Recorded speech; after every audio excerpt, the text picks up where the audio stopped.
Nagsisimula ang mundo ko sa amoy ng sariwang kape at ingay ng makina na nagsisimula sa coffee machine. Sa likod ng counter ng Day and Night Coffee and Bar na aking pinagtatrabahuan, masaya kong sinasalubong ang mga order ng mga regular na customer. "One ice Americano for Jade." Malambing na tawag ko sa pangalan ng customer. Suot ang puting polo at itim na apron na nakaukit ang logo ng cafe. Bukod sa masasarap na bagong lutong mga pasta at pastry, masasarap din ang mga ginagawang kape. Pero sa paglubog ng araw, ang mistulang cafe ay napapalitan ng mga matitingkad na kulay. Hudyat na magsisimula na rin ang panibagong responsibilidad ko bilang waitress ng bar sa parehong pinagtatrabahuan. Naghahain ako ng mga mamahaling alak para sa mga customer. Ang bar na ito ay madalas puntahan ng mga kilalang personalidad, businessman at mga politiko. Sila ang madalas kong pinagsisilbihan. "Walang pahinga, Felicia?" tanong ng aking katrabaho na si Adam. "Kailangan magtrabaho para may pangtustos sa pangangailangan." Nakangiting sambit ko kay Adam, tsaka inilagay ang bote ng alak sa tray. "Kailan day off mo? Gusto sana kitang ayain na kumain sa labas." Tanong niya sa akin. Alam kong may gusto sa akin si Adam dahil paulit-ulit na niya kong tinatanong tungkol dito. Pero hindi ko magawang umoo sa gusto niya. "Sandali lang, Adam. Kanina pa kasi iniintay tong alak. Dalhin ko lang." Pilit na ngiti ang ibinaling ko sa kanya. Mas gugustuhin ko pang ilaan ang oras sa pagtatrabaho kesa magliwaliw. Mahalaga sa akin ang bawat sentimo na aking sinasahod. Hindi naman kami ganong kayaman para maglustay ng pera sa hindi makabuluhang bagay. Lumaki ako sa isang simpleng pamilya at alam ko ang halaga ng bawat sentimo. Ako na lang din ang inaasahan ng mga kapatid at magulang ko. Panganay ako sa 5 magkakapatid. Si mama naman ay matagal nang tumigil sa pagtatrabaho sa abroad matapos madiagnose ng cancer, habang si papa masayang sumama sa kabit niya. Kaya ang buhay kabataan ko ay isinintabi ko na para matustusan sa pag-aaral ang mga kapatid ko at mahabang gamutan ni mama. Dahil sa pangangailangan ng aking pamilya, pinagsamantalahan ko ang pagkakataon na magtrabaho sa Day and Night Coffee and Bar. Kahit mahirap at nakakapagod, hindi dapat tayo sumusuko sa lahat ng bagay. Dahil sa kabila ng mga paghihirap na araw-araw kong dinadanas, ay para rin sa ikakabuti ng mga mahal ko sa buhay. "Ito na po yung order niyong alak, Mr. Tanaka." Sambit ko sa regular na customer namin dito sa bar. Kapansin-pansin ang mga nakapalibot sa bilugang upuan. Pawang mayayamang negosyante. Mabilis kong inilapag ang alak sa harap niya. Nagpapakumbaba sa kanilang presensya. "Thank you so much, Felicia." Nakangiting sambit ni Mr. Tanaka, sabay abot ng tip na 2,000. "Salamat, Mr. Tanaka." Magalang kong tugon. Hindi pa ako nakakalayo nang tawagin ako ng isa pang lalaki, isang matandang negosyante na katabi ni Mr. Tanaka. "Bakit hindi mo kami tabihan dito? Magandang binibini." Tanong niya na may mapang-akit na ngiti. "Marami pa po akong gagawin sa ibaba. Salamat po." Magalang kong pagtanggi. "Isang oras lang," aniya, sabay kuha sa kanyang pitaka at inilapag ang 10,000 sa mesa. Sapat na ba to? Magandang binibini? Nakangiti niyang sagot. Napatingin ako sa perang nakalatag. Walang magawa, kundi tanggapin ang alok. Umupo ako sa pagitan ng dalawa. Agad ko ding itinago ang pera sa apron na suot ko. Hindi na bago sa akin ang ganitong pangyayari. Tuwing sila Mr. Tanaka talaga ang nakikita ko rito sa VIP section, sila din ang madalas magbigay ng malalaking tip. Hindi na rin bago sa akin na pagbigyan ang mga alok nila sa akin na maupo. Wala naman silang ibang masamang gagawin kung hindi pa upuin lamang ako sa anumang oras na kanilang gusto. At kung minsan, inaalok ako ng alak, pero madalas ko ding tanggihan. Sa mas malapitan, mas nakita ko ang mga lalaking negosyante rito sa bilugang upuan. Halos silang lahat ay abala sa pag-uusap tungkol sa negosyo at malalaking transaksyon. Inilibot ko pa ang tingin at kapansin-pansin ang nag-iisang binata na umiinom ng alak mula sa dulo ng bilugang upuan. Hindi ko maikakailang gwapo siya. Matangos ang ilong niya. Perpekto din ang hubog ng kanyang muka.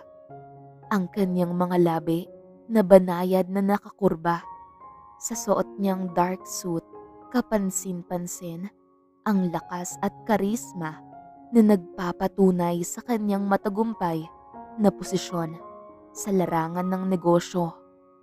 Nagtagpo ang mga mata namin. Seryoso at may lamig ang kanyang titig. Napalunok ako. Hindi ako sigurado kung dapat ba akong mag-iwas ng tingin o makipagtitigan pabalik. Hindi siya tulad ng mga negosyanteng kasamahan ni Mr. Tanaka. Bata pa, ngunit mukhang bihasa sa ganitong kapaligiran.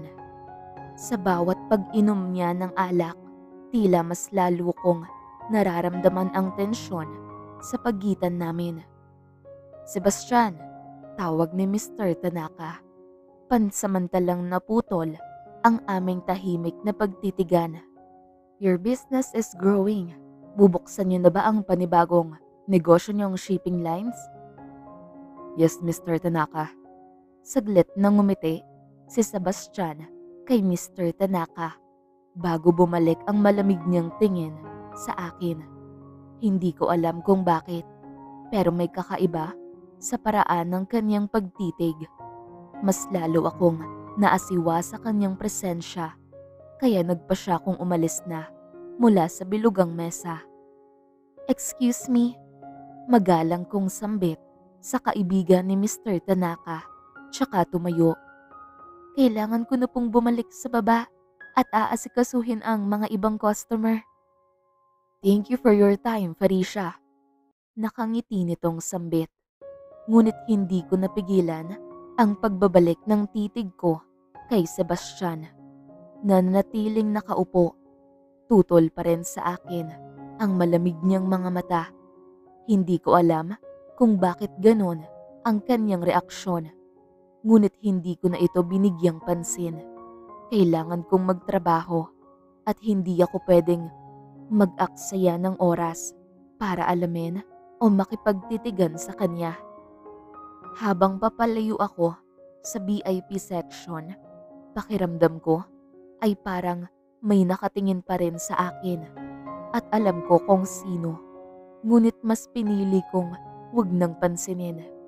Bagkus ay nagmamadali akong bumaba at lumapit sa bar counter para kunin ang susunod na order ng mga customer.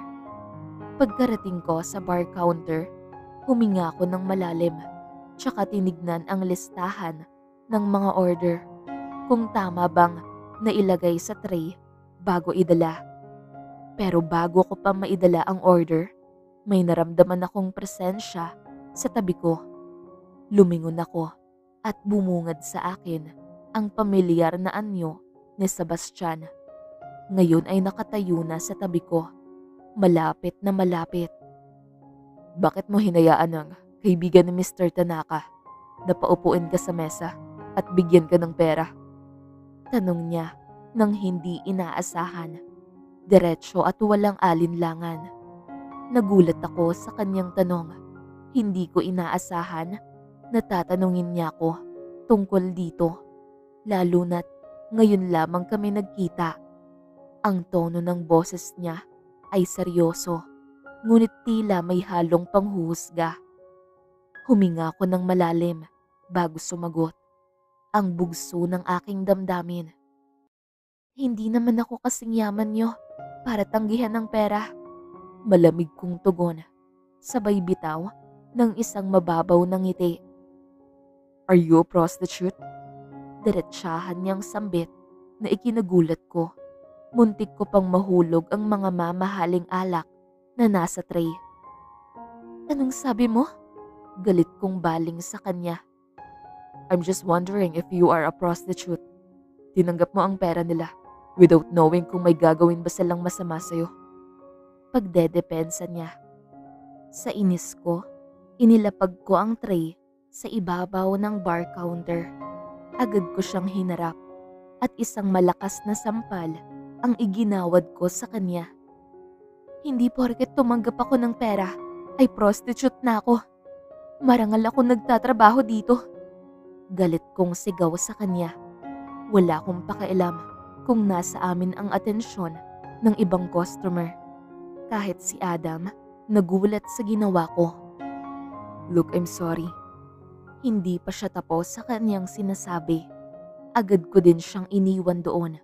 Dala-dala ang tray para sa customer. Wala akong panahon para makipagtalo sa mga taong mapanghusga. Pagkatapos ng insidenteng yun, mabilis akong naglakad patungo sa dulo ng bar kung saan naghihintay ang mga customer. Halos nanginginig ang aking kamay habang iniaabot ang inumin. Pilit na pinipigilan ang pangingilid ng aking luha. Nakatingin ang ilan sa akin. Tila nagtataka kung ano ang nangyari. Pero wala akong pakialam. Hindi ko hahayaan na masira ang gabi ko dahil lang sa mapanghusga na salita. Pagkatapos, lumabas ako para makalanghap ng sariwang hangin. Naroon din pala si Adam na naninigarilyo. Tahimik niya akong tinitignan. Alam kong may gusto siyang itanong pero nag-aalinlangan at marahil ay ayaw niya pang lumala ang sitwasyon. Alam din niyang hindi naging maganda ang nangyari sa loob. Huminga ko ng malalim, pilit na nilalabanan ang bigat ng emosyon na bumabalot sa akin. Okay ka lang ba? Tanong ni Adam sa malumanay na boses. Bakas ang pag-aalala sa kanyang mga mata. Oo, ayos lang ako. Maikli kong sagot habang pilit kong nilulunok ang nakabara sa aking lalamunan. Ayaw kong ipakita na naaapektuhan ako sa tanong ni Sebastian kanina. Pero sa kabilang banda, may punto naman siya. Bakit ako tatanggap ng pera sa mga taong hindi ko lubos na kilala? Paano nga kung iba pala ang intensyon nila? Oo, mukha kong pera, pero hindi sa puntong magiging bayarang babae ako para ibenta ang katawan ko. Tinatanggap ko ang pera nila at iniisip ko na malaking tip lang yun. Sila Mr. Tanaka lang ang madalas na humingi ng ganoong offer sa akin. Mukha na ba akong bayarang babae? Kinabukasan, maaga akong pumasok sa cafe. Gusto kong simulan ang araw ko na hindi ko iniisip ang mga sinabi sa akin ni Sebastian. Marami na akong iniintindi. Mas uunahin ko yun kesa mga panghuhusga ng ibang tao. One espresso please, sabi ng isang customer. Yes sir, pangalan po? Mabilis kong sagot habang tutok sa monitor para ilagay ang order ng customer. Sebastian, maikling tugon niya. Halos mahulog ang ballpen na hawak ko nang marinig ang pangalan na yun. Pag-angat ng aking tingin, tumambad ang pamilyar na mukha niya. Napalunok ako ng malalim. Pilit na isinasantabi ang galit sa puso. Agad kong inihanda ang kanyang order. Pagkatapos ng ilang minuto, tinawag ko na ang pangalan. "Sebastian, here's your espresso." Malamig kong sambit. Nagkatinginan pa kami ng ilang segundo. Kinuha naman niya agad ang inumin. Ngunit bago siya tuluyang umalis, huminga siya ng malalim, tsaka nagsalita. "I'm sorry." Malumanay niyang sabi, halatang seryoso. "I shouldn't have judged you like that last night." Ngunit tinitignan ko lamang siya. Pilit na pinipigilan ang bugso ng damdamin. Hindi ako sigurado kung handa na ba akong patawarin ito, lalo na't sariwa pa ang sakit na dulot ng mga salita niya. "Mabuti naman at naisip mo yan." Malamig na tugon ko, hindi pinapansin ang bigat ng emosyon sa aking dibdib. "Pero hindi ibig sabihin na tatanggapin ko agad ang apology mo." Tumango si Sebastian, tila handang tanggapin ang kanyang pagkakamali. "I understand. Hindi ko inaasahan na mapapatawad mo ako agad. Pero gusto kong malaman mo na hindi kita hinuhusgahan bilang isang tao." Tahimik akong tumango bago siya tuluyang umalis. Naisip ko din na tama siya, na hindi madaling ibigay ang kapatawaran, lalo na't nakasakit siya. Pero hindi ko maiwasang isipin na sensero ang paghingi niya ng tawad. Sa sumunod na gabi, abala ko sa pag-serve ng inumin sa mga customer. Nabanggit sa akin ni Adam na narito daw sa VIP section sila Mr. Tanaka. Ibig sabihin, narito rin si Sebastian. Habang nasa kalagitnaan ako ng pag-aabot ng mga inumin sa bawat kasama nila Mr. Tanaka, hindi ko maiwasang mapansin si Sebastian na nakatitig sa akin hanggang sa ilapag ko ang kanyang inumin. Naramdaman ko agad ang paninikip ng dibdib ko.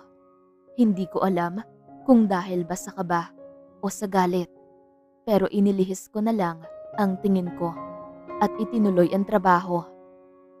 "Parisha, halika dito, maupo ka."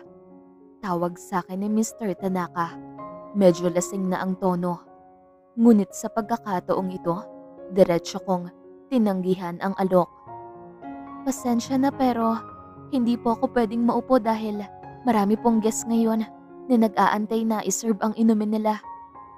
Nakita ko sa gilid ng aking mata si Sebastian na tahimik na nakatingin.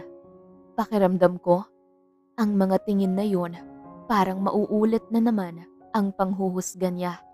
Pero nang binalingan ko siya, nakaramdam ako ng guilt sa kanyang tingin. Tila walang halong panghuhusga. Inalis ko na rin ang anumang iniisip, tsaka magalang na umalis sa grupong iyon. Binigyan pa rin ako ng tip ni Mr. Tanaka. Tingin ko, kung sumang-ayon ako sa gusto niya, mas malaki pa sana ang perang matatanggap ko. Pagkatapos ng shift ko, pumunta ako sa gilid ng bar para magpahinga. Walang nakakapansin sa akin sa sulok na yun. Habang hawak ko ang telepono ko, narinig ko sa kabilang linya ang boses ng aking ina. Nagaralgal dahil sa pag-iyak. "Hello ma, ano pong problema? Bakit kayo umiiyak?" Kinakabahang tanong ko. "Anak, si Justin. Na-aksidente." Sambit niya. "Po? Nandito kami ngayon sa ospital. Kailangan niyo operahan. Kailangan natin ng pera para masimulan na daw ang operasyon." Umiiyak na sambit ni mama. Pigil ang luha ko habang kausap siya. Ngunit hindi ko napigilang humikbi. "Magkano po?" Tanong ko, pilit na nilalakasan ng loob. 50,000 anak. Tangis ni mama. Bigla akong binuhusan ng malamig na tubig sa narinig ko. Hindi sapat ang pera na meron ako ngayon. Hindi ko alam kung saan ako kukuha ng 50,000. Ang sahod ko ay sa susunod na linggo pa. Tatawag po ulit ako, ma. Huwag na din po kayong umiiyak, baka makasama sa inyo. Sambit ko habang pilit na maging kalmado. Sa pagpatay ng telepono, doon ko na ibinuhos ang mga luha na kanina pa gustong kumawala. Agad ko ring pinunasan nang makarinig ako ng mga yabag papalapit. Nagulat ako nang makita si Sebastian ang naroon. Mukhang narinig niya ang lahat. Akmang aalis na sana ako nang higitin niya ang kamay ko. Felicia, mahina niyang tawag. Bitawan mo ko. Wala akong panahon para marinig yung mga panghuhusga mo. Binitawan niya ang kamay ko. Tinalikuran ko siya. Ngunit nang marinig ang sinabi niya, agad ko siyang nilingon. Hindi ako lumapit para doon. Narinig ko ang pinag-uusapan niyo. Kung kailangan mo ng pera, handa akong tumulong. Hindi ko kailangan ng tulong mo, Sebastian. Alam kong seryoso siya, pero hindi ko magawang tanggapin ang alok niya. Pakiramdam ko, lalo lang akong bababa sa mga mata niya. Pero nakita ko rin sa mukha niya na hindi siya titigil hanggat hindi ako pumapayag. Felicia, please. Hindi to dahil sa iniisip ko kung ano ka. Gusto ko lang talagang tumulong. Mariin niyang sabi. Hindi ko alam kung bakit, pero may bahaging nakumbinsi ako. Masasagawa agad ang operasyon kung ngayon din makakapagbayad kami. Sige, bulong ko. Halos hindi marinig ang sarili kong boses. Pero babayaran kita sa lalong madaling panahon. Ngumiti siya ng bahagya. Halatang masaya na tinanggap ko ang alok niya. Pagkatapos ng pag-uusap namin ni Sebastian, agad din niyang ibinigay ang perang kinakailangan ko. Hindi ko na hinintay matapos ang shift ko. Agad ako nagpaalam sa boss namin na naintindihan ang sitwasyon ko.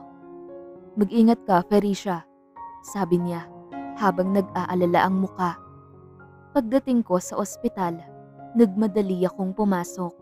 Tanaw ko sila sa labas ng operating room. Mama, sabi ko, saka sila mahigpit na niyakap ng isa ko pang kapatid. Kumain na kayo? Nag-aalalang tanong ko. Felicia, anak, salamat at nandito ka na. Sagot ni Mama. Halata sa mga mata niya ang pagod. Antoinette, bumili ka muna ng pagkain niyo ni Mama. Baling ko sa kapatid kong isa. Ma, hindi dapat kayo nagpapakapagod. Alam niyong may sakit din kayo. Hindi ako mapalagay, anak, kung hindi ko makikitang lalabas dyan ang kapatid mo. Turo ni Mama sa pintuan ng operating room. Ilang oras din ang tinagal ng operasyon. Nagpapasalamat ako dahil naging matagumpay ang operasyon ng kapatid ko. Binayaran ko na rin ang hospital bill niya. Saan ka kumuha ng pera, anak? Tanong ni Mama. Narito na kami sa loob ng recovery room. May isang tao pong bukas palad na tumulong sa akin. Tugon ko. Naku, sana pagpalain siya ng Diyos sa kabutihan niya. Nakangiting sambit ni Mama. Hindi ko din mapigilan maging masaya dahil nalampasan ko tong problemang pinansyal sa tulong ni Sebastian. Hindi ko akalain na siya pa ang tutulong sa akin sa kabila ng mga hindi magandang nangyari sa aming dalawa. Lumipas ang ilang araw, nakalabas na rin sa ospital ang kapatid ko. Bumalik na rin ako sa pagtatrabaho. Doble kayod ako ngayon dahil may malaking halaga ng pera akong babayaran mula kay Sebastian. 1 espresso please, Sebastian. Sambit niya. Okay sir, for a while. Nakangiting tugon ko. Nagkatinginan pa kaming dalawa bago ko pinutol ang malalim na tinginan naming dalawa. Pagkatapos kong gawin ang order niya, agad ko ring sinerve sa kanya. Gusto ko sana siya makausap, Ngunit abala siya sa mga sunod-sunod na tumatawag sa telepono niya. Hinintay kong matapos siya sa kanyang ginagawa para makausap siya. Nang makitang tapos na siya, nagdesisyon akong lapitan siya. Oras na para harapin ko siya at ibalik ang perang ibinigay niya. Agad namang ibinaling niya ang kanyang tingin sa akin. Huminga ako ng malalim. Sebastian, gusto sana kitang makausap. Mahina kong sabi. Pwede sa labas tayo. Hindi pa kasi tapos ang shift ko. Dugtong ko. Let's go. Maikling tugon niya. Niyaya ko siya sa eskinita, sa gilid ng cafe, malayo sa ingay ng mga taong paruot parito. Tinignan niya ako ng seryoso. Hinihintay ang sasabihin ko. Hindi ko maiwasang laruin ang mga kuko ko sa sobrang kaba. Salamat pala sa tulong mo. Nagpapalakas na ang kapatid. Panimula ko. Sinisikap na huwag magpakita ng labis na emosyon. Sumilay ang ngiti sa kanyang mga labi at sa sandaling yon, parang mas naging magaan ang pakiramdam ko. Good, maikli niyang tugon. Naghanda akong sabihin ang talagang dahilan ng pag-uusap namin. Yung pera nga pala, pwedeng kalahati muna ang bayaran ko? Nahihiya kong tugon. Responsibilidad kong bayaran siya dahil pinahiram niya ako ng pera. Pero bakit nakakahiyang humingi ng pabor sa kanya kahit na responsibilidad ko naman talagang bayaran siya? Bigla siyang nag-iba ng ekspresyon. Nawala ang ngiti at napalitan ng seryosong titig. Felicia, hindi kita sinisingil. Tulong ko yun sa'yo. Sabi niya, parang hindi siya makapaniwalang nag-aalok ako ng bayad. Pero hindi ko kayang tanggapin yun ng ganun lang. Gusto kong ibalik sa'yo yung pera, Sebastian. Pagpipilit ko. Nakatingin lang siya sa akin. Ang mga mata niyang tila nagtatago ng mga bagay na hindi ko mabasa. Akala ko'y magagalit siya o tatanggihan ako ulit. Pero nagulat ako nang biglang lumabas ang isang ideya sa kanyang bibig. Kung talagang gusto mong bayaran ako, may ibang paraan. Nagulat ako. Ano yun? Ngumiti siya ng kaunti, ngunit may kakaibang kinang sa kanyang mga mata na hindi ko maintindihan. Pumayag ka na lang na maging escort ko sa mga events na kailangan ko puntahan. Hindi ko naintindihan ang sinabi niya. Escort? Tanong ko. Nilinaw ko kung ano ang ibig niyang sabihin. Ngumiti siya ng malalim na tipong may ibig ipahiwatig. Tuwing may events akong pupuntahan, gusto ko na ikaw ang maging kasama. 3 events katumbas ng perang gusto mong bayaran. Kinabahan ako sa ideya niya, pero ito lamang ang paraan na gusto niya kapalit ng perang pinahiram niya. Wala akong nagawa kundi ang tumangurin. Sige, pumapayag ako, sagot ko. Lumipas ang 2 linggo, tumawag sa akin si Sebastian para ipaalam na susunduin ako ng sasakyan niya papunta sa isang hotel kung saan doon gaganapin ang charity gala. Pagkarating ko sa kwartong inilaan niya para sa akin, nakita ko na agad ang damit na susuotin sa may higaan. Bigla namang tumunog ang cellphone ko. Hello? Bungad ko. Are you already in the room? Tanong niya. Oo, andito na ako. Mabilis kong sagot habang nililibot ko ang tingin sa paligid. Ang suit ay maluwag at elegante. Ang mga bintanang salamin ay nagbibigay ng tanawing tila abot kamay ang mga nagtatayugang gusali sa labas. Sa balkonahe, makikita ang masiglang lungsod sa ibaba. Kumikislap ang mga ilaw ng mga kotse at gusali. Okay, good. Tugon niya. I already bought your dress. Maya-maya, darating na ang mga makeup artist mo, kaya magpalit ka na. Utos niya. Hindi na naghintay ng sagot bago binaba ang tawag. Bumuntong hininga ko at tinignan muli ang paligid ng suite. Napaka-enggrande ng lahat, mula sa malambot na carpet na tila niyayakap ang aking mga paa hanggang sa makinis na marmol na lamesa. Hindi ko maiwasang mamangha sa ganda ng lugar na ito. Kung tutuusin, kasing laki na nito ang buong bahay namin. Pagkatapos ng tawag, sinunod ko agad ang bilin niya. Pumasok ako sa maluwag na banyo na may malalaking salamin at mga mamahaling fixtures. Pinuno ko ang bathtub ng maligamgam na tubig at nilagyan ng ilang patak ng lavender oil. Habang sumisisid ako sa maligamgam na tubig, pakiramdam ko'y unti-unting nawawala ang tensyon sa aking katawan. Grabe, ganito pala ang buhay ng mga mayayaman. Nakangiting sambit ko. Ninanamnam ko ang oras na nakababad sa bathtub. Muntik pang mawala sa isip ko na may darating palang makeup artist. Pagkatapos kong maligo, isinukbit ko ang puting roba na inilaan nila sa akin. Ang tela nito ay masarap sa balat, malambot at presko. Eksakto, pagkasuot ko ng roba, may kumatok sa pinto. Binuksan ko ito at bumungad ang dalawang makeup artist na may dalang mga malalaking bag na puno ng kanilang gamit. "Good evening, ma'am," bati ng isa sa kanila. "We're here to get you ready." "Good evening," sagot ko. Medyo kinakabahan.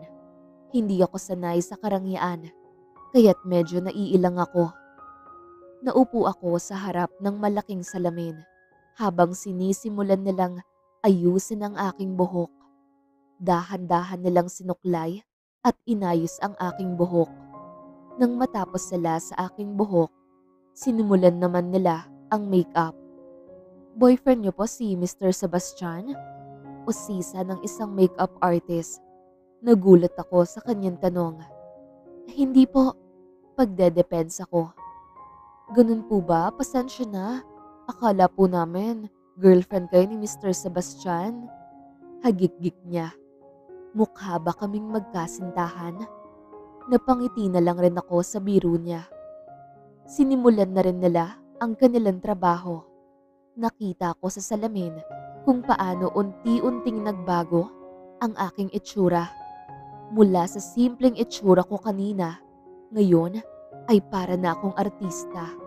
Hindi ko akalain na kapag inayusan ako, may ibubuga rin pala ang aking muka. Malinis ang pagkaka-makeup sa akin. Pansin ko na naguglow ang aking balat dahil umayon ang makeup ko sa suot kong gintong gown. "Wow, pwede ka na maging model, ma'am," pagbibiro niya. "Oo nga, sobrang ganda mo, ma'am. Kanina pa lang na nakita kita, alam kong hindi kami mahihirapan na palabasin ang simple at natural mong ganda." Sagot din ng isa. "Salamat, masyado niyo na akong binobola ha. Wala pa naman akong pera." Natatawang tugon ko. Tumawa rin naman sila. Nang matapos sila sa kanilang trabaho, nagpaalam na rin sila sa akin.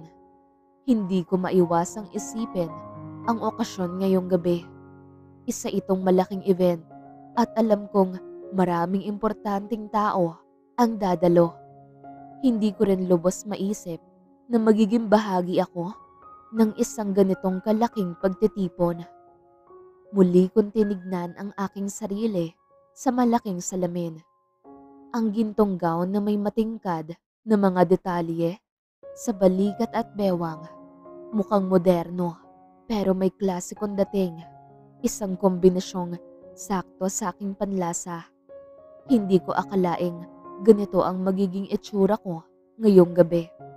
Isang ganap na eleganteng babae na handang-handa na para sa isang napaka-importanteng gabi.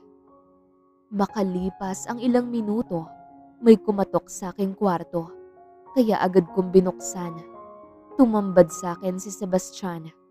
Sobrang gwapo sa kanyang suot na itim na tuxedo. Ang kurbada ng kanyang muka ay mas lalong na-highlight ng maayos na suklay ng buhok at ang kanyang mga mata tila'y kumikislap sa ilalim ng malambot na ilaw na suit. "Let's go?" Nakangiti niyang sambit. Ang mga mata niya ay puno ng admiration habang tinutunghayan ako mula ulo hanggang paa. Hindi ko mapigilang ngumiti ng bahagya. Naramdaman kong unti-unting natutunaw ang kaba ko.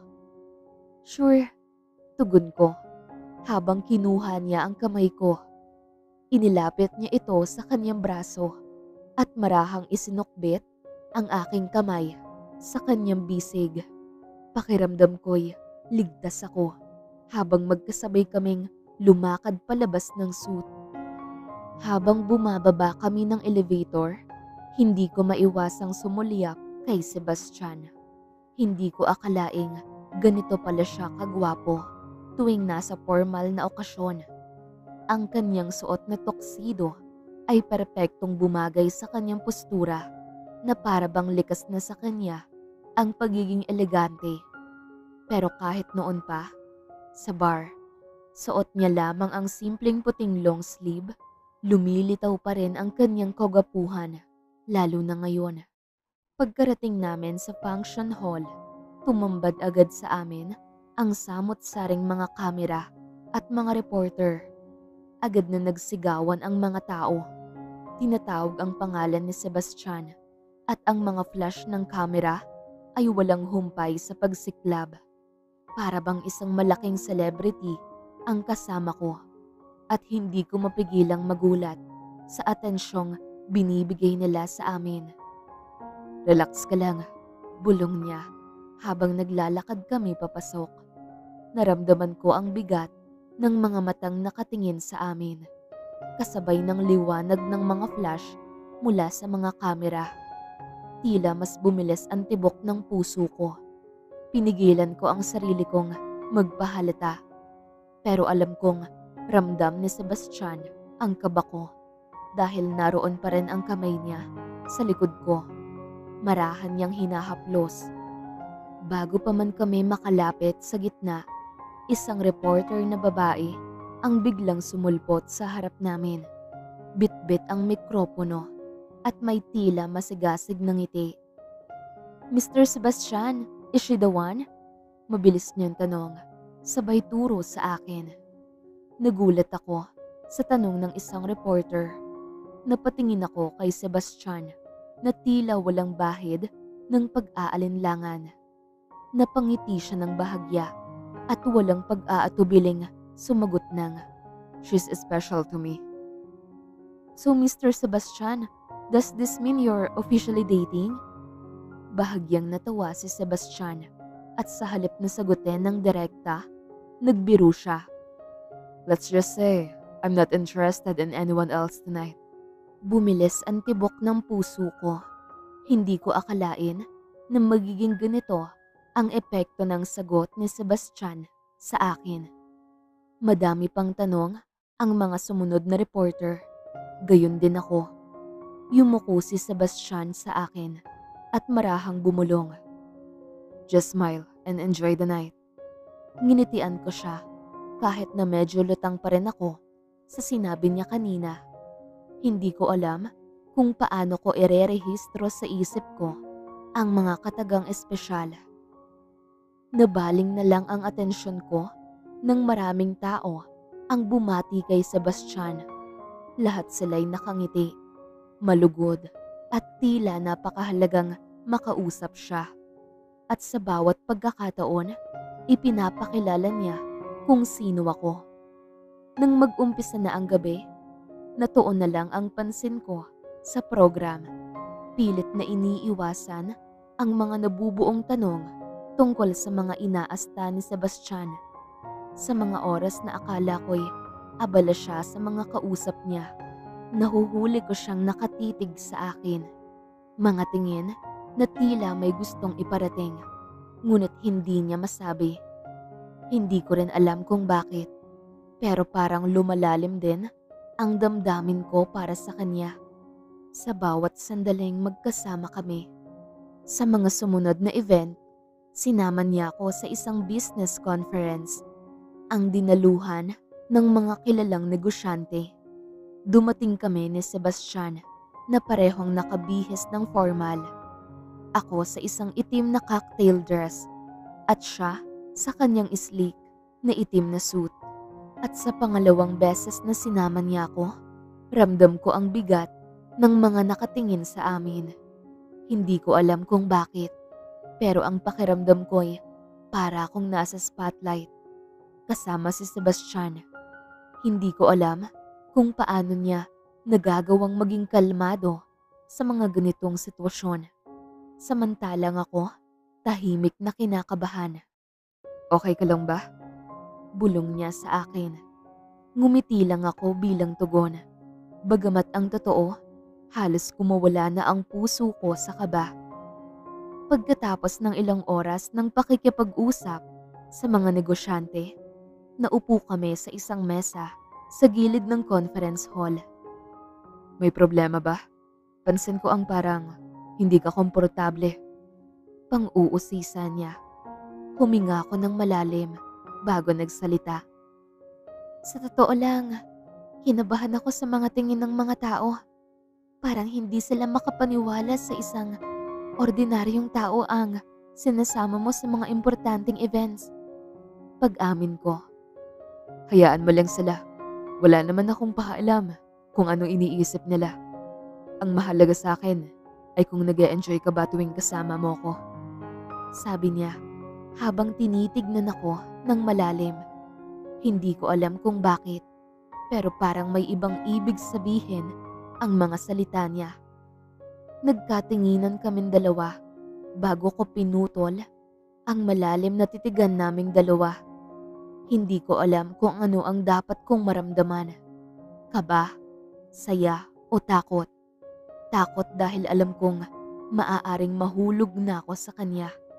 Ngunit natatakot din akong masaktan, lalo na't hindi ko pa alam ang tunay na nararamdaman niya. Nang gabing yon, hindi mawala sa isip ko na unti-unti na talaga akong nahuhulog kay Sebastian. Dahil sa bawat sandaling magkasama kami, mas lalong lumalalim ang damdamin ko. Parang hindi ko na kaya pang magtago. Sa sumunod na event, pilit kong tinatago ang nararamdaman para kay Sebastian. Mabuti na lang, hindi pa rin niya pansin. Pagkatapos ng mga event na pinuntahan namin ni Sebastian, bumalik ako sa normal kong buhay. Barista sa umaga, waitress naman sa gabi. Habang tumatagal, hindi ko maitatanggi sa sarili ko na nahulog ako kay Sebastian. Pero mas pinili ko pa rin na huwag aminin sa kanya dahil alam kong malayo ang agwat ng aming buhay. Sa umaga, abala ko sa pag-aasikaso ng mga customers sa cafe. Tulad ng dati, napakabilis ng oras. Order dito, serve doon, at walang tigil na pagngiti sa mga tao. Pero sa bawat oras na may pagkakataon, hindi ko maiwasang isipin si Sebastian at ang mga event na magkasama kami. Isang gabi, sa shift ko bilang waitress, ang grupo na naman nila Mr. Tanaka ang nasa VIP section. Hindi pa man kami nagkikita ni Sebastian mula noong pagkatapos ng huling event na sinama niya ako.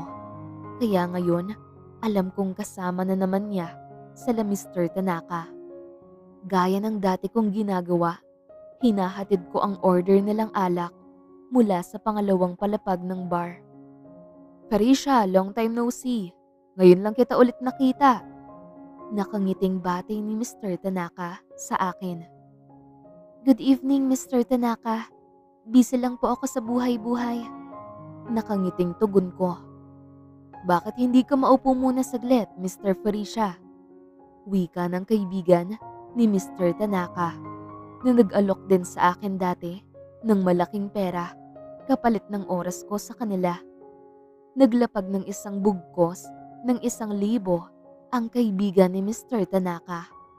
Bumilis ang tibok ng puso ko Hindi dahil sa pera, kundi dahil alam kong naroon si Sebastian at mula sa gilid ng aking mga mata, nakita ko ang kanyang reaksyon. Nakaupo siya sa mesa, katapat ni Mr. Tanaka, ngunit ang atensyon niya ay buong nasa akin. Nakita kong nagtiimbagang siya at agad na tinungga ang hawak niyang alak. "Malaking halaga yan, Miss Felicia. Saglit ka lang naman uupo." Dugtong pa ng kaibigan ni Mr. Tanaka. May pilyong ngiti sa kanyang mga labi. Nakatayo lang ako, pinipilit na hindi magpakita ng kaba. Pero bago pa ako makapagdesisyon kung tatanggapin ko ba o tatanggi, bigla na lang naglakad si Sebastian papunta sa mesa. Isang mabilis na galaw ng kamay niya ang sumunod at may 3 bugkos ng pera ang inihagis niya sa mesa. Mas malaki kesa sa inalok ng kaibigan ni Mr. Tanaka. Tahimik na nagulat ang buong grupo, pati na rin ako. Hindi ko inaasahan yon. "Kung pera ang usapan," sabi ni Sebastian. Malamig ang boses, ngunit may halong determinasyon. "Tatapatan ko ang alok mo, pero sa akin siya uupo." Nanlaki ang mga mata ko. Hindi ako makapaniwalang ginawa niya yun. Lahat ng tao sa mesa ay tila nawalan ng salita. Tahimik silang nagpalitan ng tingin, habang ako naman ay napatingin kay Sebastian. Tila tinatanong siya kung totoo ba ang narinig ko. "Bakit gusto mo siyang makatabi, Mr. Sebastian?" Tanong ni Mr. Tanaka. Halata ang pilyong ngiti sa kanyang muka. Tila natutuwa sa nangyayaring tensyon. Tumingin si Sebastian sa akin at sa sandaling yun, parang tumigil ang oras ko. Hindi ako makapaniwalang gagawin niya to. Naghalong kaba at saya ang nararamdaman ko. Pero mas nangingibabaw ang kakaibang saya sa puso ko. Nagsiselos ba siya? "Aaminin ko," sabi ni Sebastian. Seryoso ang muka. "Gusto ko siyang makatabi ngayon." Diretso niyang sinabi yun na parang wala siyang pakialam sa mga taong nakapaligid sa amin. Halos mawala ako sa sarili ko sa narinig ko. Ibig sabihin ba nito, may gusto siya sa akin? Hindi ako makapagsalita. Pakiramdam ko'y huminto ang mundo ng ilang sandali. Nakita ko ang isang maliit na ngiti sa labi ni Mr. Tanaka. "Mukhang may gusto ka na kay Felicia, Sebastian." Kahit sino naman, mahuhulog sa kagandahan ni Miss Felicia. Biro din ng isa pang kasama ni Mr. Tanaka. Gaya nga ng gusto ni Sebastian, naupo ako sa tabi niya. Nagpatuloy na rin sa kanya-kanyang usapan ang mga kasama ni Mr. Tanaka. Naramdaman kong lumapit ng bahagya si Sebastian. Mas lalong nagwala ang puso ko sa ginawa niya. "Felicia," mahinang tawag niya sa akin. Bahagyang yumuko para makita ang muka ko. "Kamusta ka na? Matagal na rin mula noong huli tayo nagkita." Ibinaling ko ang tingin ko sa kanya. Gaya ko, malalim ang kanyang tingin. Isinandal niya ang kanyang kamay sa may likuran ng aming inuupuan. Okay naman ako." Sagot ko, pinilit ang isang ngiti. "Medyo busy lang sa trabaho, pero ayos lang naman. Ikaw?" Napansin kong hindi na niya binitawan ang tingin niya sa akin. Tila sinisiyasat ang bawat galaw ko. "I'm good. Busy din sa trabaho." Tugon niya bago lumagok ng alak. Hindi ko naman maiwasang titigan siya. Hindi ko alam kung bakit sumasaya ang puso ko ngayong nakikita ko siya at malapit siya sa akin. Habang abala siya sa pag-inom, hinayaan kong maglaro ang mga saloobin sa isip ko. "Anong iniisip mo?" Tanong niya na tila naramdaman ang sabik kong pagtitig sa kanya. Wala. Umiwas ako ng tingin sa kanya. Inabala ang sarili sa kunwaring nakikinig sa usapan ng mga kaibigan ni Mr. Tanaka. Gusto ko nang umalis dahil sa oras na mas tumagal ako nakatabi niya, baka hindi na ako magdalawang isip na umamin sa kanya. Salamat sa pagsama sa akin. Pagputol niya sa aking iniisip. Naging mas maganda ang bawat events na dinaluhan natin dahil sa presensya mo. Dugtong niya. Hindi ko na talaga kinakaya ang mga salitang lumalabas sa bibig niya. Ang puso ko parang hinahabol na ng maraming kabayo. Nilakasan ko ang loob na muli siyang titigan. At sa mga sandaling yun, hulog na ako sa kanya. Naputol na lamang ang aming pagtitigan nang biglang dumating si Adam. Felicia, kailangan ka na sa baba. Bulong niya. May ngiti sa kanyang muka. Ganun ba? Pasensya na. Inalok kasi akong maupo saglit dito. Nahihiyang tugon ko. Sinubukang ipaliwanag ang sitwasyon. Wala yun, racket din yan. Nakangiting sambit ni Adam.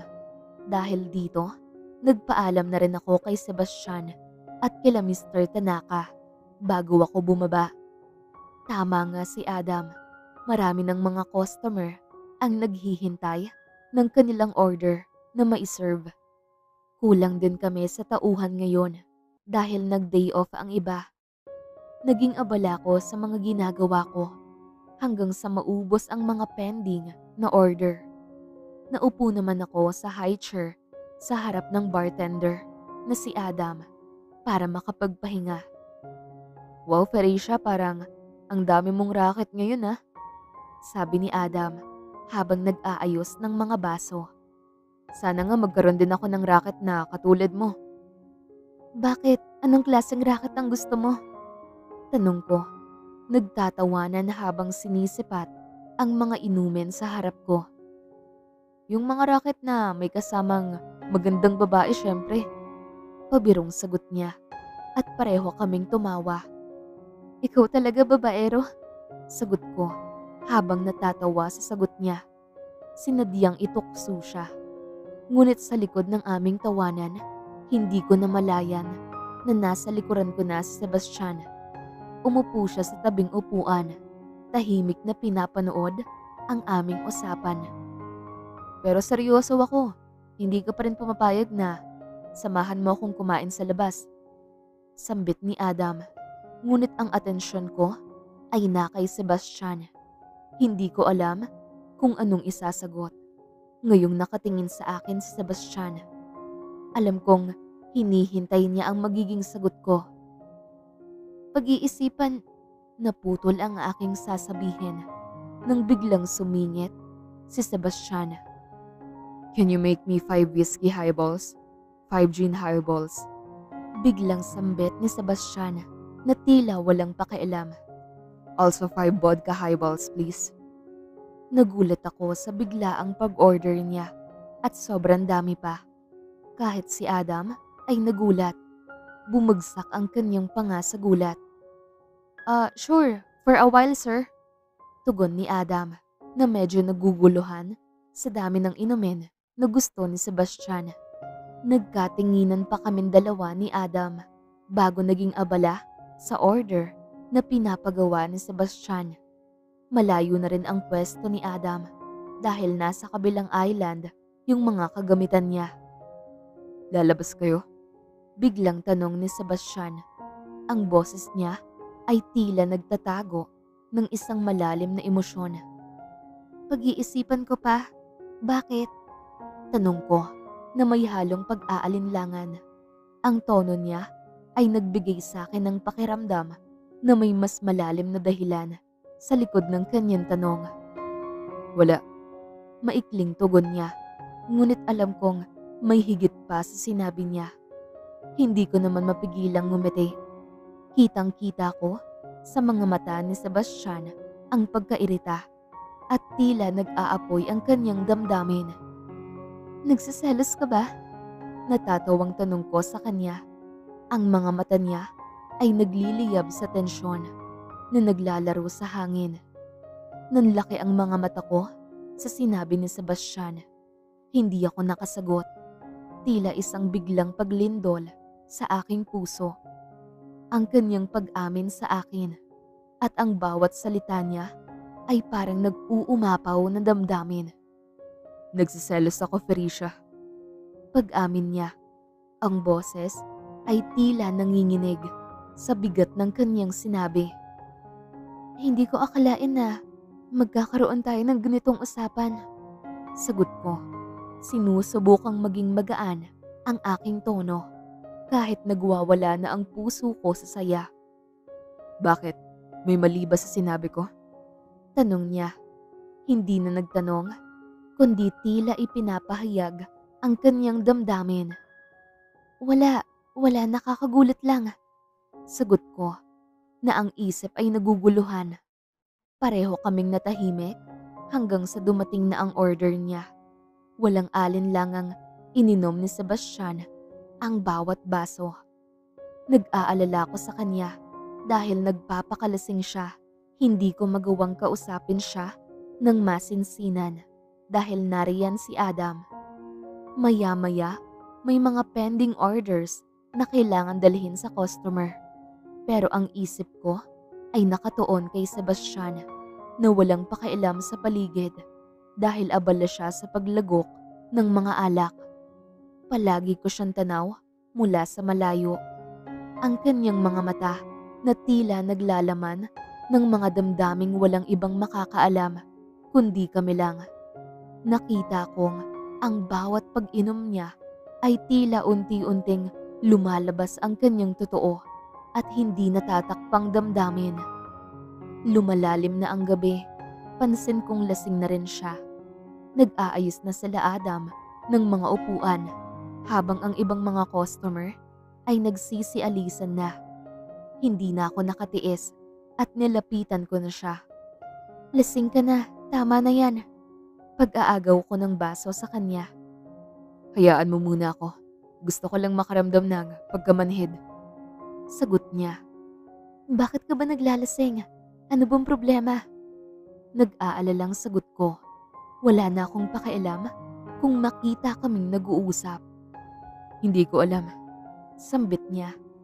Ganito pala talaga pag tinamaan ka. Magsiselos ka ng sobra-sobra. Dugtong niya. Wala ka naman dapat ikaselos. Sambit ko. Alam kong may gusto din sa'yo yung lalaking yun. Sagot niya. Ang tinig ay puno ng hinanakit. Kaibigan ko lang si Adam. Pagtanggi ko. Mahal na kita, Felicia. Isang pahayag na hindi ko inaasahan. Ang mga salitang ito ay humahaplos sa aking puso at nagbibigay ng kasiyahan. Ngunit sa kabila ng lahat ng mga emosyon na ito, nagdesisyon din akong sabihin din ang totoong nararamdaman ko. Ang pagkasigla sa aking dibdib ay tila isang apoy na nag-aalab. Hindi ko lubos na maisip na aamin siya sa ganitong sitwasyon. Paano kung makalimutan din niyang umamin siya sa akin? E di umaasa naman akong gusto din niya ako.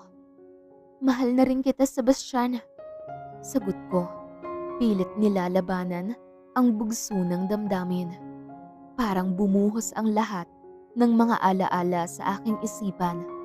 Ang mga pagkakataong magkasama kami at kung paano ko itinatanggi ang totoong nararamdaman. Mariin niya akong tinitigan. Tila ang mga mata niya ay naglalaman ng lahat ng mga bagay na hindi niya kayang ipahayag sa salita. Lumapit pa siya ng bahagya sa inuupuan ko at ang mga kamay ay dahan-dahang humawak sa aking muka. Sa mga sandaling yun, tila naputol ang lahat ng ingay sa paligid. Wala nang ibang mahalaga sa akin kung hindi ang mga mata niyang nakatuon sa akin. Hanggang sa naglapat ang pareho naming labi. Marahan niya akong hinalikan. Ang kanyang mga labi ay tila nagdadala ng init at pagnanasa. Sa unang halik na yun, parang lumutang ako sa ulap. Ang puso ko ay tila sumasayaw sa saya. Ang bawat pagdampi ng kanyang labi ay parang nag-aalis ng lahat ng takot at pangamba. Nang maghiwalay ang aming mga labi, marahan niyang inilipat ang kanyang noo sa akin. Talaga bang mahal mo din ako, Felicia? Tanong niya, hindi makapaniwala sa kanyang narinig. Oo, sagot ko. Ang mga salitang ito ay tila nagmumula sa kaibuturan ng aking puso. Nang matapos ang gabing yun, hindi ko alam kung paano ako matutulog. Kakaisip sa halik namin ni Sebastian. Para akong naglalakad sa ulap, ngunit sa likod ng lahat ng yun, may isang takot na bumabalot sa akin. Paano kung makalimutan niya ang lahat ng yun? Paano kung sa kanyang pagbalik sa realidad, ang halik na yun ay isa na lamang simpleng alaala na walang halaga? Ang bawat segundo ay tila isang walang katapusang labanan sa isip ko. Lumipas ang ilang araw, hindi pa kami nag-uusap ni Sebastian magmula ng insidenteng iyon. Hindi ko namalayan na tinapik ako ni Adam. Mukhang malalim ang iniisip mo, sambit niya na may nakakalokong ngiti. Wala to, pagtanggi ko. Ngunit sa tono ng aking boses, tila hindi siya naniniwala. Di ko akalain na si Mr. Sebastian pala ang bibihag ng puso mo, Felicia. Sambit niya. Hindi ko rin maitanggi sa kanya ang lahat dahil nakita niya ang pangyayari noong gabing yon. Hindi ko rin alam, Adam. Tinamaan ako eh. Tugon ko sa kanya na nagiging tapat sa aking nararamdaman. Naputol na lang din ang usapan namin nang dumami ang mga customer. Agad akong bumalik sa aking gawain habang abala sa pagdala ng mga order. Narinig ko sa kabilang lamesa na may pinapanood silang isang live event. Kitang-kita na si Sebastian ang kinakausap ng mga reporter. Mr. Sebastian, bakit hindi mo kasama ang iyong special someone? Tanong ng reporter. She's busy right now. Tugon naman ni Sebastian na tila nag-iingat sa kanyang mga salita. Ngunit sa likod ng kanyang mga mata, may nakatagong damdamin na tila umaagos. Anong namamagitan sa inyo, Mr. Sebastian? Are you dating now? Tanong naman ng isa. Mukhang nasa isang event muli si Sebastian, pero ngayon hindi na niya ako kasama. Ang aking puso ay tila tumigil nang marinig ko ang kanyang sunod na sagot. Gusto ko sana siyang ligawan. Diretsahang sagot ni Sebastian. Para bang ang mga salita niya ay isang malakas na pagsabog sa aking puso. Muntik ko pang matapon ang kape na dala ko sa takot at gulat. Ang aking puso ay nag-umpisang magwala. Bakit hindi niyo po siya ligawan? Tanong muli ng reporter. Kung papayag siya, pero sa ngayon, gusto ko munang mag-usap kami. Sagot niya na may tatag sa boses. Sa pagtapos ng shift ko, ang aking isipan ay punong-puno ng mga katanungan hanggang sa makatulugan ko na. Umaasa ako na sana makapag-usap na kami para mabigyang linaw na talaga ang totoong nararamdaman namin para sa isa't isa. Isang umaga, habang ako ay abala sa paghahanda ng mga order, hindi ko namalayang pumasok si Sebastian sa cafe. Nagkatinginan pa kaming dalawa bago siya nagsalita. Pwede ba tayo mag-usap sa labas? Tanong niya. Agad naman akong tumango. Lumabas kami ng cafe at naramdaman ko ang kaba sa aking dibdib. Nakatayo kami sa tabi ng isang puno. Ang mga dahon ay sumasayaw sa hangin. Pagkatapos ng ilang sandali ng katahimikan, nagpa siya si Sebastian na buksan ang usapan. Felicia, gusto ko sanang magtanong. Sabi niya, ang kanyang boses ay malambing, ngunit may kaunting pag-aalinlangan. Pwede ba akong manligaw sa'yo? Bumilis ang tibok ng puso ko. Hindi ako agad nakapagsalita. Sinong mag-aakala na mangyayari to? Ang isang taong tulad ni Sebastian, mayaman, makapangyarihan, at halos wala nang mahihiling pa sa buhay, ay magpapahayag ng interes sa isang tulad ko. Sa gitna ng aking pagkalito, pilit na pinoproseso ang mga nangyayari. Alam ko sa kaibuturan ng aking puso kung ano talaga ang tunay kong nararamdaman. Hindi ko pwedeng itanggi ang kagustuhang maging nobyo si Sebastian, lalo na't matagal nang nahulog ang puso ko sa kanya. Ngayon, labis ang aking pagkatuwa. Hindi ko akalain na darating ang araw na hihilingin niyang manligaw sa akin. Oo, pumapayag ako sa gusto mo, Sebastian. Sagot ko, pilit na itinatago ang labis na kasiyahan. Sumilay ang ngiti sa kanyang labi at tila hindi na rin siya makapaniwala na pumayag ako. Nakita ko sa mga mata niya ang tunay na tuwa. Isang bagay na hindi ko inaasahan mula sa isang tulad niya. Mula noon, araw-araw akong pinaparamdaman ni Sebastian na espesyal ako. Lagi siyang dumadalaw sa cafe, hindi lamang para bumili ng kape, kundi para makita ako. Minsan, may dala siyang mga bulaklak at nagiging tampulan ng biro ng mga kasamahan ko sa trabaho, lalo na si Adam. Tuwing patapos na ang shift, madalas din inaaya niya akong pumunta sa iba't ibang restaurant na gusto niya. Madalas din tumatambay kami sa itaas ng burol para tanawin ang mga gusaling nagliliwanag tuwing gabi. Sa bawat oras na magkasama kami, nararamdaman kong lumalalim ang pagmamahal namin sa isa't isa. Hindi niya hinahayaang hindi ko maikwento ang mga ganap sa araw na yon. Ganun din siya sa kanya. Wow, Felicia, mukhang mahal na mahal niyo ang isa't isa. Walang araw na hindi pumapaliya si Mr. Sebastian para dalhan ka ng bulaklak. Sabi nila, sabay tawa. Hindi ko maiwasang mamula, pero sa loob ko, may bahagi ng aking sarili na nagtatanong, paano magiging totoo ang lahat ng ito? Isang simpleng babae lang ako, habang si Sebastian ay nabubuhay sa mundo ng kayamanan at kapangyarihan. Pero kahit pala araw-araw kayong masaya at nagmamahal, hindi pa rin perpekto. Isang araw, habang magkasama kaming kumakain ni Sebastian sa isang Italian restaurant, masaya kaming nag-uusap tungkol sa buhay, mga pangarap at plano sa hinaharap. Ito din ang napiling tamang araw para sagutin siya, para tapusin ang mahabang paghihintay niya. Ngunit sa isang di inaasahang pagkakataon, isang magandang babae ang biglang lumapit sa table namin. Is that you, Sebastian? Tanong ng babae.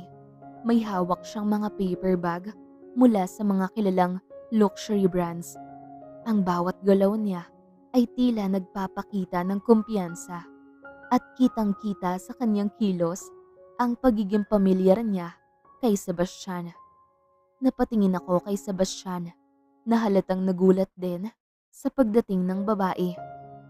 Nagpalinga-linga siya at mukhang hindi agad alam ang sasabihin. What are you doing here, Emilia? Nagtatakang tanong ni Sebastian. Nakakunot ang kanyang noo. Pinagmasdan ko lamang silang dalawa. Kahit sa loob ko, marami ng katanungan ang nabubuo. Bakit magkakilala sila ni Sebastian? Ngumiti ang babae na si Emilia. Ngunit sa ngiti niya ay tila may halo ng pagkutya o panghuhusga habang nakatingin sa akin. I heard a lot of news about you, my dear ex-fiancé. Sambit ni Emilia. Siya na pala ang ipinalit mo sa akin? Isang barista sa umaga at waiter naman sa gabi? Madalas nakikitable sa mga businessman like Mr. Tanaka's group. Prangka niyang sambit. Nakatitig lamang ako kay Emilia. habang pumapasok sa isipan ko ang bawat salitang binitawan niya. Para akong kinuryente, pero pilit kong pinipigilan ang sarili kong mag-react. Nagpipigil ako ng emosyon. Hindi ko akalain na kilala niya din ako. Ang uri ng trabaho ko. Ramdam ko ang pagbabago sa tono ng kanyang boses. Mula sa pagiging mahinahon kanina, ngayon ay may halong inis. Wala kang karapatang insultihin si. Bakit? Totoo naman, hindi ba? Mabilis na sumingat si Emilia. Hindi man lang nag-atubiling putulin ang sinasabi ni Sebastian. I don't understand why you choose her over me. Kaya ba umatras ka ng kasal dahil sa isang pobreng babae na yan? She doesn't belong to our world. Galit na sambit ni Emilia. Tinuro pa niya ako. Kita ko sa mga mata niya ang galit at pagkadismaya. Tila lumiliit ang mundo ko sa mga oras na yon. Nanliliit ang tingin ko sa sarili ko. Pilit ko nilalakasan ang loob ko para tanggapin na kahit magkaiba ang mundo namin ni Sebastian, pwede pa rin kami magmahalan. Pero bakit sa mga salitang binitiwan ni Emilia, bumalik lang ang mga pag-aalinlangan ko na hindi talaga bagay ang isang mahirap para sa isang mayaman. Hindi ko na kinakaya ang mga naririnig sa bibig ni Emilia, kaya tumayo ako. Hinanda ang sarili para umalis. Ayoko nang patagalin pa ang pang-iinsulto niya sa akin. Hindi ko na rin kailangang marinig ang mga panlalait niya. Pero bago ako makalayo, hinawakan ni Sebastian ang kamay ko. Patricia, pakiusap niya. Pinipigilan kong tumulo ang luha sa harapan nilang dalawa. Please don't go. Kitang-kita ko sa mga mata niya ang pagsusumamo. Pero sobra ang sakit ng mga salitang galing kay Emilia. Kaya hindi ko magawang ituon ang atensyon sa iba. Nakatingin sa amin si Emilia habang magkakrus ang mga braso. May mga ngiti sa kanyang muka na para bang nag-e-enjoy siya sa eksenang nasa harapan niya. Huwag mong ipakitang naduduwag ka, Felicia. Walang ideya sa Emilia kung ano ang sinasabi niya. She doesn't know us. Hindi niya alam ang mga pinagdaanan natin. Tama siya, Sebastian. Hindi tayo bagay. Mayaman ka at mahirap lang ako. Bulong ko. Halos hindi marinig ang boses ko. Felicia, don't say that. I love you more than anything. Tugon ni Sebastian, pero hindi tumatalab sa akin ang mga sinasabi niya dahil sinampal na ako ng realidad na hindi talaga nababagay ang mundo ko sa mundo niya. Lumapit ng isang hakbang sa Emilia.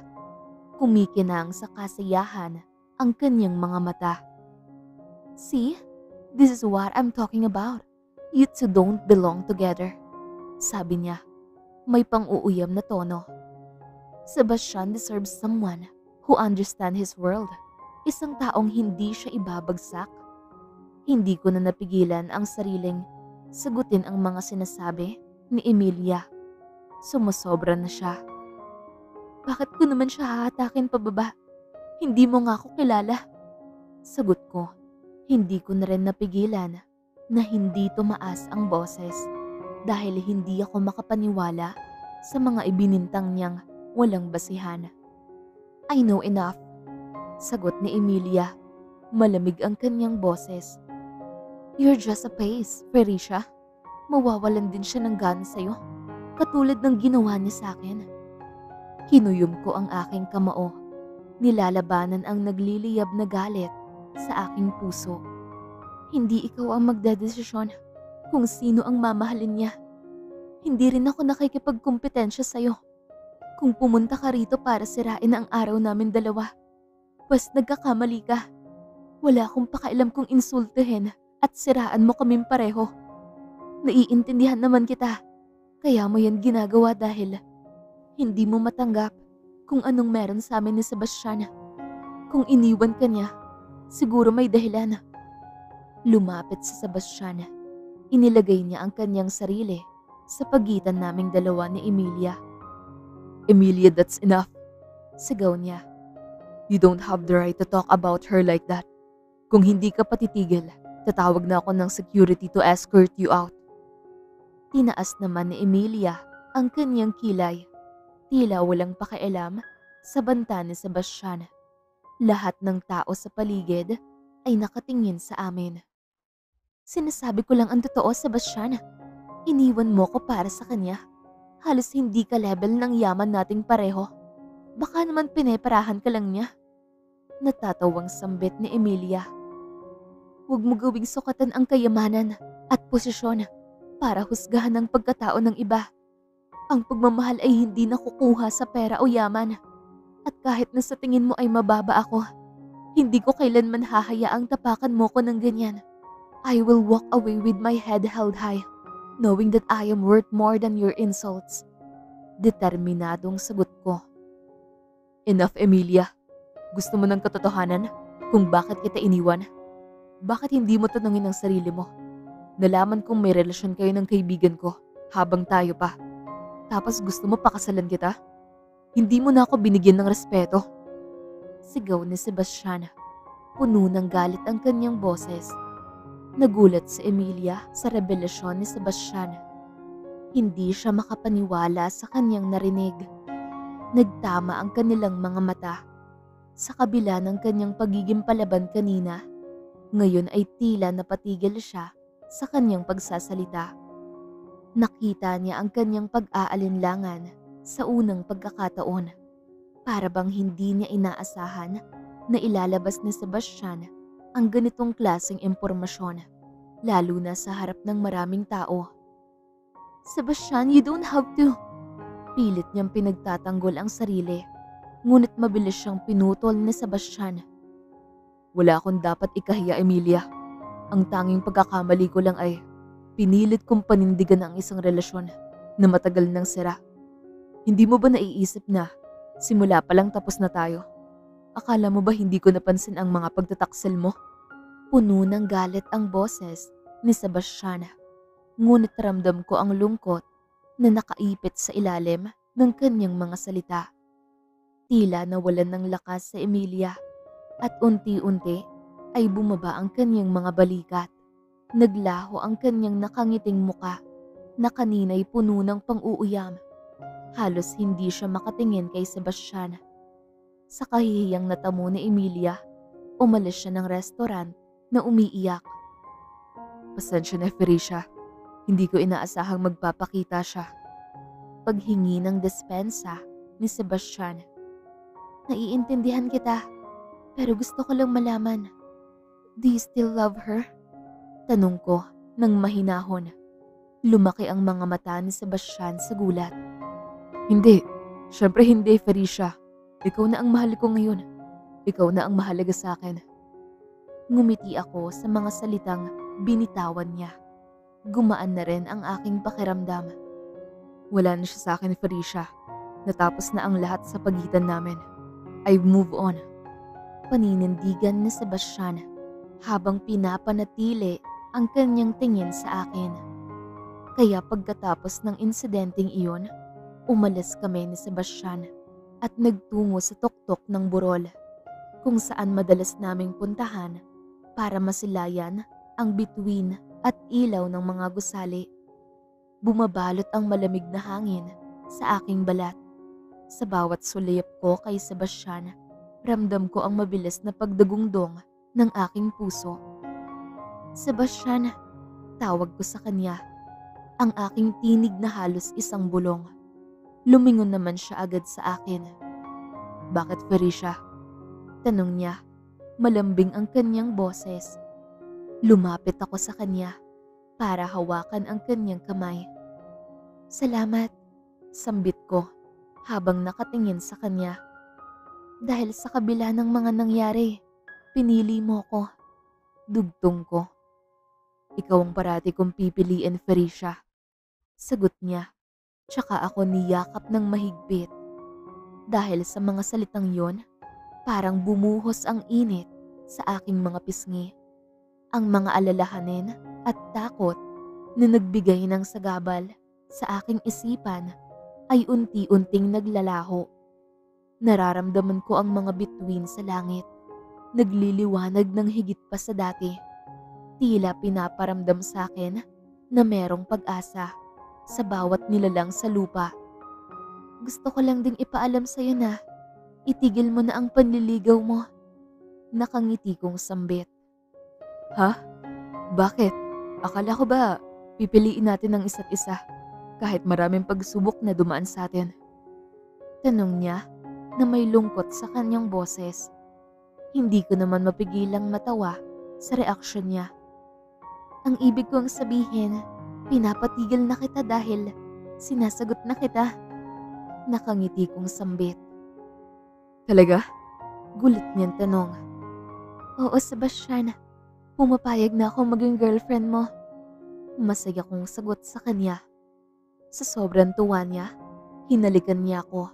Sa mga sandaling yon, naramdaman kong nag-uumapaw ang saya at pag-asa sa aming dalawa. Lumipas ang araw at mga buwan, nagsimula ang masayang kwento ng pag-iibigan naming dalawa. Sa bawat araw, nagiging mas malalim ang aming pagkakaintindihan. Sa tuwing magkasama kami, para bang ang mundo ay tumitigil at kami lamang ang naroon. Ngunit hindi laging madali. May mga pagkakataong dumating ang mga pagsubok. Minsan, nag-aaway kami dahil sa mga maliliit na bagay. Subalit sa bawat argumento, natututo kaming pahalagahan ang isa't isa. Laging bumabalik sa kung bakit kami nagmahalan sa una.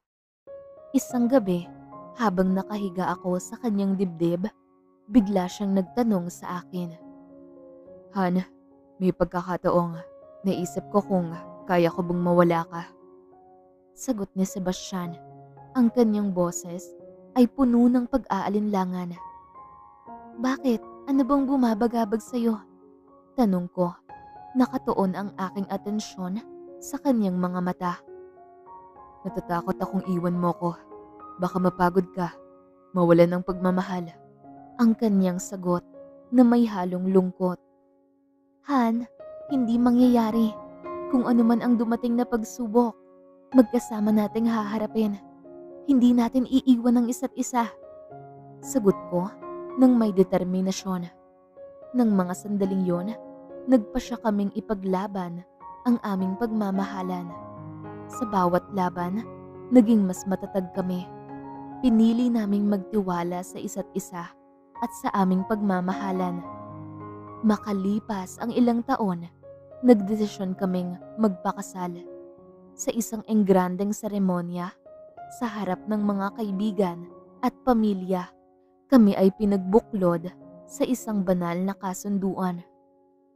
Parisha, panimula ni Sebastian, halata sa kanyang boses na punong-puno ng pagmamahal. Sa araw na to, sa harap ng ating pamilya at mga kaibigan, pinipili kita. Ikaw ang gusto kong makasama sa pagbuo ng munting pamilya at makasama ka habang buhay. Ipinapangako kong mamahalin kita sa araw-araw at sa bawat hakbang ng ating pagharap sa panibagong yugto ng ating buhay. Handa kong ipaglaban ka at ang ating magiging pamilya. Sa sobrang madamdamin ng kanyang binitawang pangako, hindi ko na napigilang bumuhos ang mga luha sa aking mga mata. Sebastian, sagot ko, ang aking boses ay nanginginig dahil sa pag-iyak kanina. Sa araw na to, pinipili din kitang makasama habang buhay. Ipinapangako kong maging tapat at mahalin ka ng buong buo.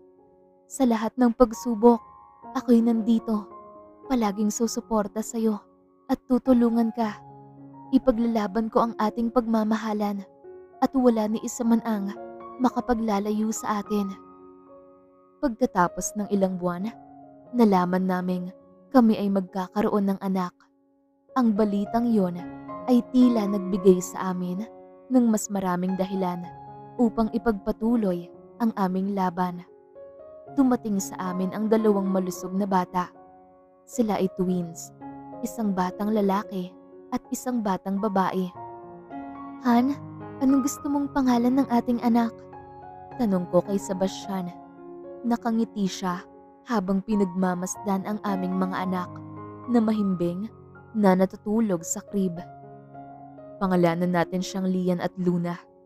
Mungkahi ni Sebastian, sabay tingin sa akin na puno ng pagmamahal. Papalakihin natin silang dalawa na may takot sa Diyos. Napangiti ako sa sinabi ni Sebastian. Tama ka, sana ay lumaki silang masaya at puno ng pagmamahal. Ngayon, ilang taon na ang lumipas. Masaya kaming namumuhay bilang isang pamilya. Ang mga alaala ng mga hamon at pagsubok ng aming pinagdaanan ay nananatiling bahagi ng aming kwento. Ngunit sa bawat ngiti ng aming mga anak, nawawala ang sakit ng nakaraan. Nagpasya kaming dalhin sina Lian at Luna sa parke habang naglalaro sila sa damuhan. Muling bumalik ang alaala ng aming mga pangarap. Mga pangarap na hindi lang para sa amin, kundi para sa kanila. Habang pinagmamasdan ko silang tumatakbo at nagtatawanan, isang liwanag ng pag-asa ang nagbibigay diin sa aming puso. Hindi ko lubos na maisip na pwede palang magmahalan ang dalawang taong magkaiba ang mundo. Sabi ko kay Sebastian habang nakatingin sa mga bata. Akala ko hindi natin malalampasan, pero ngayon binigyan na tayo ng dahilan para patuloy na ipaglaban ang ating pagmamahal. Sumang-ayon naman sa akin si Sebastian. Lumapit siya sa akin para ilagay ang aking ulo sa kanyang balikat. Tama ka, yung pagmamahal natin nagtagumpay sa kabila ng lahat ng pagsubok. Hindi ko hahayaang masira ang masayang pamilya na meron tayo. Si Lian at Luna ang dahilan, kaya sinisikap kong maging mabuting asawa at ama para sa kanila. Sa mga paglalakbay namin sa buhay, napagtanto ko na ang tunay na kayamanan ay hindi nasusukat sa material na bagay, kundi sa mga tao at mga alaala na kasama natin sa ating mga laban. Sa huli, ang aming pagmamahalan ay isang patunay na sa likod ng bawat pagsubok, naroroon ang pag-asa at sa huli, ang tunay na kasiyahan. Lagi kong pinapaalala kila Lian at Luna na ang buhay ay puno ng pagsubok at hamon. Ngunit sa bawat laban, huwag kalimutang pahalagahan ang pagmamahal at pagkakaunawaan. Ipaglaban ang mga pangarap at maging inspirasyon sa isa't isa. Lumipas ang mga taon at ang mga araw ay tila bumibilis. Sinasabay ang paglipas ng panahon. Ngayon, mag-isa na akong humaharap sa tunay na katotohanan ng buhay. Nasa harap ako ng malamig na granite na tombstone kung saan nakaukit ang pangalan ni Sebastian. Sa ilalim ng lilim ng malaking puno, doon ko siya pinagdarasal. Kumusta ka na dyan, Han? Sambit ko. Halata na sa aking boses ang katandaan. Nandito na naman ako, kasama sila Lian at Luna. Ipinagpatuloy ko ang pagtingin sa mga bulaklak na inihanda ng aming mga anak. Sa tabi ko, nakatayo sina Lian at Luna. Sila ay pareho ng matagumpay sa piniling karera. Si Luna ay isang tanyag na doktor. Si Lian naman ay isang tanyag na negosyante na tila minana niya mula sa kanyang ama. Ang pagkawala ni Sebastian ay hindi naging katapusan para sa akin, kundi simula ng bagong kabanata. Ang kanyang pagmamahal at aral ay patuloy na nagbibigay liwanag sa aming daan. Salamat, Han, sambit ko sa aking puso habang pinagmamasdan ang kanyang pangalan na nakaukit sa granite na tombstone. Isang bagay na natutunan ko ngayong tumanda ako, sa bawat pag-alis, may mga alaala na mananatili. Ang pagmamahal ng pamilya ay hindi nawawala. Magpakatatag sa gitna ng mga pagsubok dahil ang bawat aral ay nagdadala ng pag-asa at liwanag.